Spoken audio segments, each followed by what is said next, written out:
অনেক বেশি জ্ঞানী মানুষও পথভ্রষ্ট হতে পারে যদি আল্লাহর রহমত না থাকে। আবার পথভ্রষ্টতার সর্বোচ্চ শিখরে থাকা একজন মানুষও সঠিক পথের সন্ধান পেতে পারে যদি আল্লাহ রাব্বুল আলামিনের রহমত বা করুণা থাকে। তেমনই একজন ব্যক্তি মাওলানা আব্দুল মাজেদ দরিয়াবাদী 1892 সালে জন্মগ্রহণ করেন।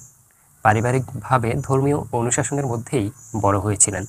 শিক্ষা জীবনে তিনি দারুল উলুম নদওয়াতুল উলামা লখনউ এবং আলিগড় মুসলিম বিশ্ববিদ্যালয় থেকে ফিলসফি বা দর্শন শাস্ত্রে তিনি বিএ এবং এমএ ডিগ্রি লাভ করেছিলেন।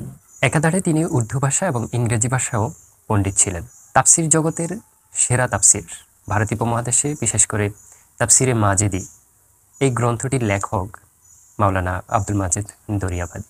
আপনারা চাইলে পড়তে পারেন। এত সুন্দর ভাষাশৈলী, সুনিপুণ শব্দচয়ন এই তাফসিরের অনন্য এক বৈশিষ্ট্য। তাফসিরটি উর্দু ভাষায় হলেও ইংরেজি ভাষায়ও অত্যন্ত সুন্দরভাবে অনুদিত হয়েছে। মানে আব্দুল মাজেদ দরিয়াবাদীর যে জ্ঞান সেটা তার এই তাফসিরের মধ্যে ফুটে উঠেছে।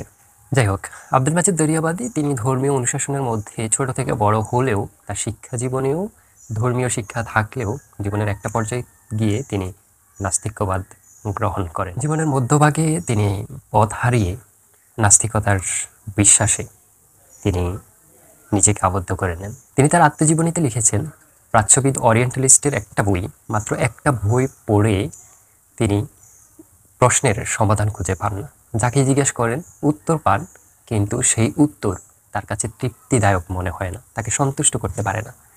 এর প্রেক্ষিতে তিনি ওরিয়েন্টালিস্টের ওই একটা বইয়ের সূত্র ধরে আরও বেশ কিছু বই পড়তে শুরু করেন। আস্তে আস্তে তিনি ধর্মীয় বিশ্বাস থেকে দূরে সরে যান এবং তিনি নাস্তিকতা চর্চা শুরু করেন।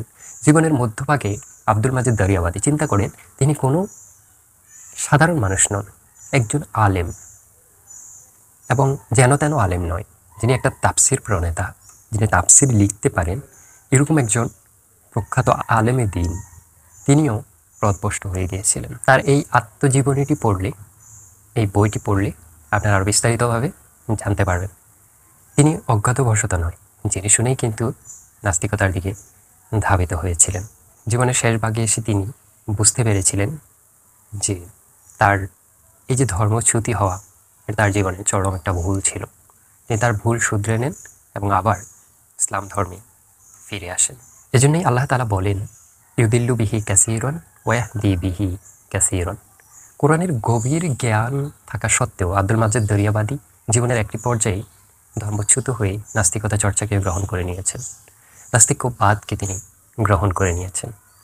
আল্লাহ তাআলা এই কোরআন দিয়েই কিছু মানুষকে হেদায়েত দেন, আবার কিছু মানুষকে পথভ্রষ্ট করেন।